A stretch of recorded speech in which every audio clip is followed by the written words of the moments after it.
దేవుని వాక్యం ఏం సెలవిస్తుందయ్యా అంటే, మరణమును రుచి చూడకుండా జీవించు నరుడెవరు అని రాయబడి ఉంది. కనుక లోకములో ఒక సామెత ఉంది, పుట్టుట గిట్టుట కొరకే అని రాయబడి ఉంది. పరిశుద్ధ గ్రంథములో మరణమును గూర్చి చాలా స్పష్టంగా రాయబడిన మాటలు ఉన్నవి.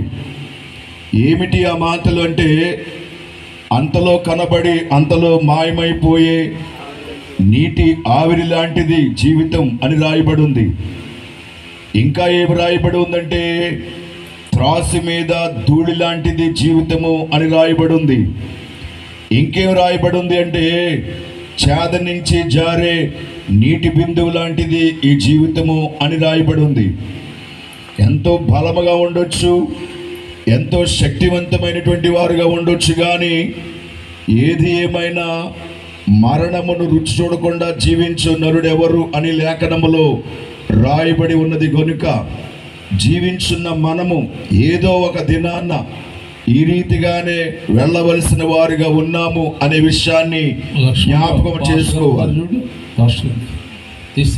ఆ రీతిగానే జ్ఞాపకం చేసుకోవాలి.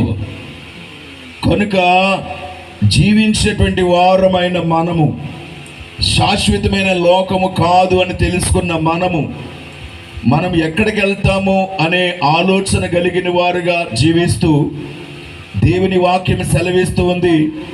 యోహాను సువార్త 14:6 నేనే మార్గమును సత్యమును జీవమునయున్నాను, నా ద్వారా తప్ప ఎవరునో తండ్రి వద్దకు చేరరు అని రాయబడి ఉంది.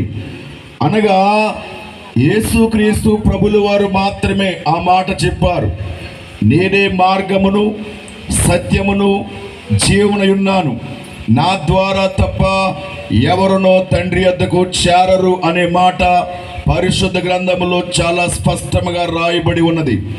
కనుక యేసుక్రీస్తు ప్రభుల వారే మార్గమై ఎందుకున్నారు అంటే, సర్వమానవాళి పాపముతో నింపబడినటువంటి వారి కొరకు దేవాది దేవుడే నరురూపుడిగా వచ్చి తన ప్రాణాన్ని పెట్టారు.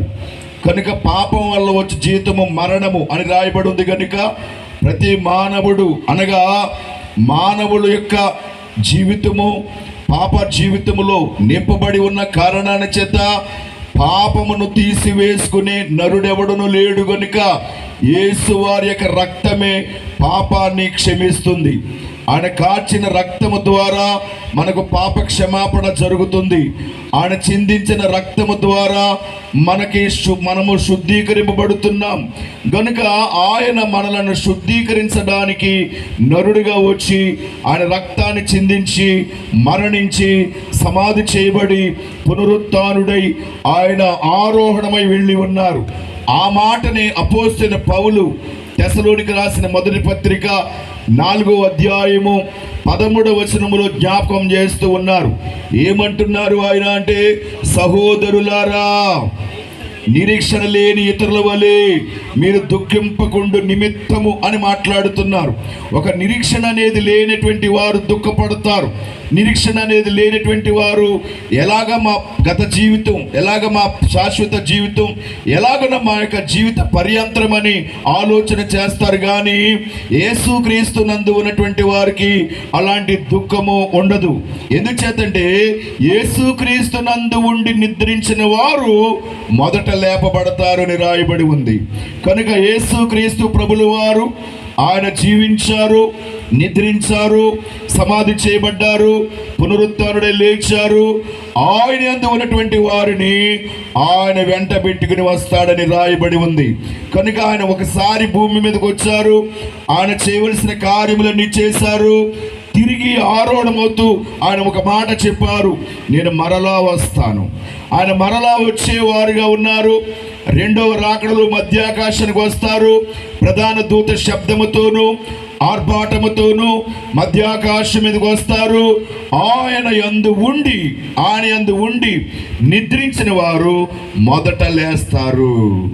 ఆ మీదట మనం ఇంకనూ సజీవులుగా ఉన్నటువంటి వారమైతే రక్త మాంసములు పరలోక రాజ్యమును స్వతంత్రించుకొను గనుక మనమందరము కనురెప్పపాటు కాలములో మహిమ శరీరమును ధరించుకుని ఆయనను ఎదుర్కొంటాము అని లేఖనములు రాయబడి ఉంది.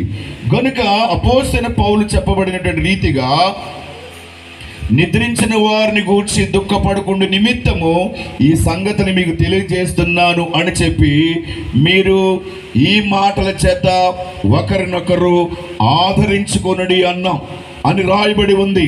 గనుక మేము దైవజనులుగా ఎంతమంది ఎన్ని మాటలు చెప్పినా మరి పోగొట్టుకున్న తల్లిగారిని పోగొట్టుకున్న కుమారులు గాబ్రియలు గారు కానీ, అలాగనే ఆనంద్ గారు కానీ, అచ్చయ్యమ్మ గారికి కానీ వాదార్పు దొరకదు, ఆదరణ దొరకదు. మేము ఎన్ని మాటలు చెప్పినా ఆదరించలేము, ఓదార్చలేము. దేవుడే ఆదరించేవాడు. దేవుని మాటలే ఓదార్పు కలగజేస్తాయి. కనుక దేవుని మాటలు ఇలాగ రాయబడి ఉంది. తల్లి గర్భమును ధరించిన తల్లైన మరుచునేము గాని నేను మరువను ఎడవను ఎడబారిన వాగ్దానం ఉంది కనుక ఆ వాగ్దానములు ఈ కుటుంబాన్ని ఆదరించి వాదార్చునుగాక. ఆమేన్. ఇదే మాటలు ముగిస్తూ ఉన్నాను, చిన్ని ప్రార్థన చేస్తూ ఉన్నాను. సకల ఆశీర్వాదములకు కారకుడవు మహోన్నతుడవు తండ్రి, నీ ఘనమైన ఉన్నతమైన మహోన్నతమైన పాదములకు వందనములు, స్తుతులు, స్తోత్రములు చెల్లిస్తూ ఉన్నాను. నరులారా తిరిగి రండి అని సెలవిచ్చిన దేవుడవు నీవే. ఎవరమైనను ఏదో ఒక దినాన్ని నీ సన్నిధికి చేరవలసినటువంటి వారుగా ఉన్నాము. ఇదిగో ప్రభువా, శారమ్మ గారిని మేము శారీరకంగా చూడలేకపోయినను నీ సన్నిధిలో నీ పిలుపునందుకొని నీ చెంత చేరి ఉన్నారు. విడనాడి వెళ్ళిన కుటుంబం, కుమారులు, కుమార్తె, అల్లుళ్ళు, మనములు, మనమరాళ్ళు, కోడళ్ళకి ఎన్ని మాటలు చెప్పినా ఆదరణ వాదార్పు దొరకదు. కానీ నీ మాటలే ఆదరిస్తాయి, నీ మాటలే ఓదారిస్తాయి. నీ మాటలతో ఆదరించి ఓదార్చి మహిమ పొందమని నేను మృతుడనైతిని గాని యుగ యుగములు సజీవుడనై ఉన్నాను అని సెలవిచ్చిన యేసుక్రీస్తు నామమున ప్రార్థన చేస్తున్నాము తండ్రి. ఆమేన్. ఇది సమయం ఇచ్చిన దైవజనులు రెవరెండ్ గాబ్రియల్ అయ్య గారు, జిల్లా కోఆర్డినేటర్ అయ్య గారికి, అలాగే వారి అన్నయ్య గారికి, బంధువులకు వందన మరణాతలు తెలియజేస్తున్నాను.